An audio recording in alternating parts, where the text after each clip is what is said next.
In 2018, Mark Zuckerberg was the biggest villain of the tech world. Today, he is the coolest CEO in Silicon Valley. The PR framework that completely rebranded Mark. R.A.C.E. R.A.C.E. Here's how it turned Zuck from zero to hero. I've been meaning to share this for a couple of months, and I'm finally doing it. This was written in August of last year, 2024, and it's a really good breakdown. So I'm going to share Mark Zuckerberg's PR framework that had to make a comeback and be rebranded as cool. I'm going to share that, and then I'm going to give you my take. I'm going to give you my take on a PR framework to be rebranded or to be branded as cool. So that's what you got. Let's go a little back in time. In 2018, Facebook's trustworthiness hit rock bottom at 27%. Why? Cambridge Analytica. 87 million user profiles were harvested without consent, and Zuck went from boy wonder to tech's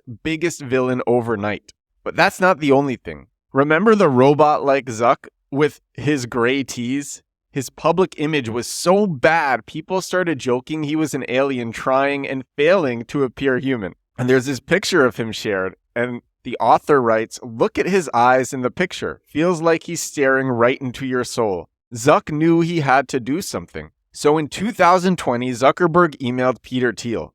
The mission: rebrand him as the voice of millennials. He noticed that Facebook was largely used by millennials. Zuck couldn't be the hero to everyone, but he could be the hero to them. And there's this quote shared: "Popularity among the young meant that Zuckerberg has been cast as a spokesman for the millennial generation. Zuckerberg," Thiel said, "is seen as the single person who gives voice to the hopes and fears and the unique experiences of this generation, at least in the USA. I think this overall shift is something we should consider for how our company communicates and shows up more broadly, but it's something I'm definitely going to think about more in terms of how I communicate." So the breakdown continues. Zuck's first big move, rebranding Facebook to Meta.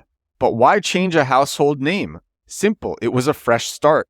The name change did three things: distanced the company from past scandals, signaled a shift towards future tech, gave Zuck a chance to redefine his role. Then came the Zuck 2.0 makeover. Out went the hoodies and sneakers, in came shearling jackets and gold chains. Zuck transformed from coding nerd to tech bro faster than you can say metaverse. And there's this meme, Zuck went from Mr. Steal Your Data to Mr. Steal Your Girl. That's funny. But it wasn't just about the looks. Zuck started showing up differently. Zuck 2.0 was hydrofoiling in a tux, cracking jokes on podcasts, and actually seeming human. But how did Zuckerberg change his image? The answer: R.A.C.E. framework. It's a powerful tool in PR and marketing that will completely change how you view brand transformations. And there's this really interesting image shared. What is the R.A.C.E. model?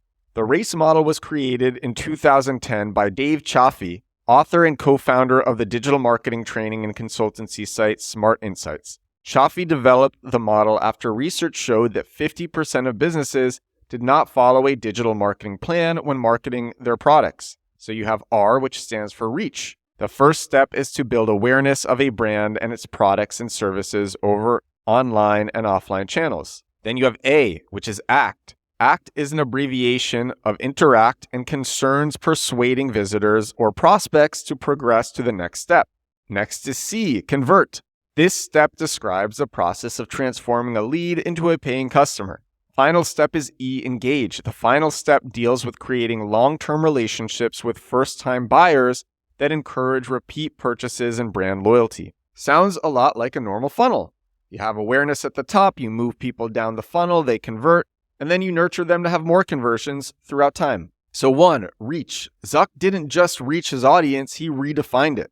By positioning himself as the voice of millennials, he expanded Meta's reach beyond just social media users to future-focused tech enthusiasts. 2, act. The Meta rebrand wasn't just talk. Zuck also brought changes.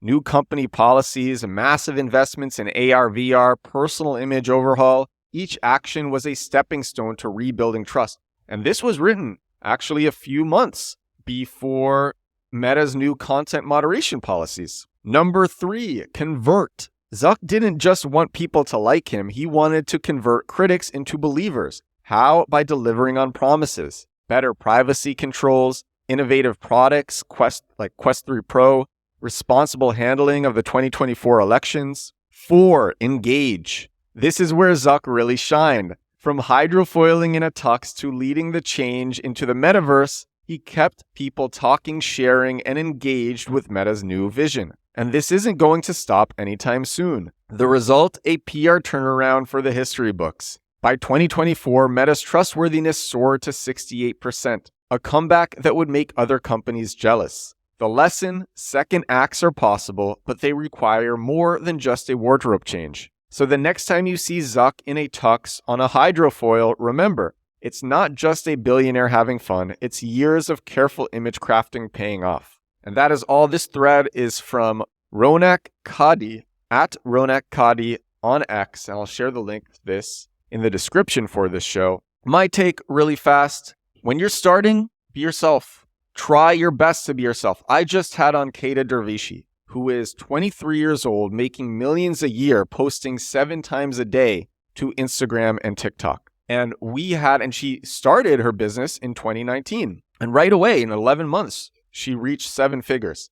And we had this great 90-minute talk. And part of it was around authenticity. And she said one of the reasons I'm so successful and was so successful so fast was because I am extremely authentic on camera. She is basically doing build in public, where she is showing her failures, her successes, her orders, her troubles, everything with her business. And she's doing that on Instagram and on TikTok. She sells relationship jewelry, relationship clothing, relationship decor. And she says, I am extremely authentic. It is so important. It is so important to be authentic. And I myself have found the more authentic I am, the more I'm not trying to force a video, the more I'm just speaking off the cuff and really just feeling like there's no blocker in front of me, the better my videos do, the better my content does. What's cool about Kata is the videos she makes. She gets like some videos have like 70 million views. She gets crazy reach, and she is making videos selling her product.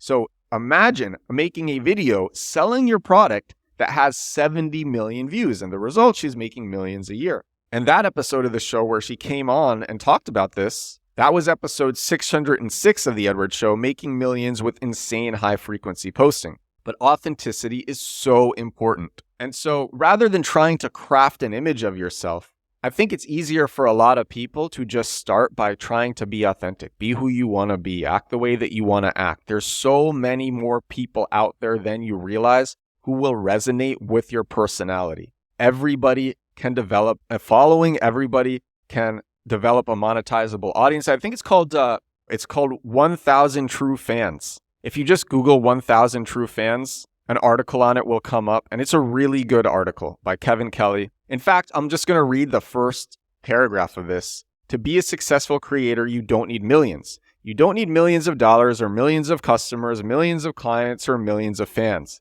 To make a living as a craftsperson, photographer, musician, designer, author, animator, app maker, entrepreneur, or inventor, you need only 1,000 true fans. And everybody, being their self, has 1,000 people out there who will like you and become a real fan. So be yourself. That's my message for this episode. But the RACE framework is super cool too. I really like that. RACE, R, reach, A, act, C, convert, E, engage. All right, this is the PR framework that turned around Mark Zuckerberg. This is episode 609 of my daily marketing show, The Edward Show, 609 episodes in a row. Thank you so much for watching. Thank you so much for listening. I will talk to you again tomorrow. Bye now.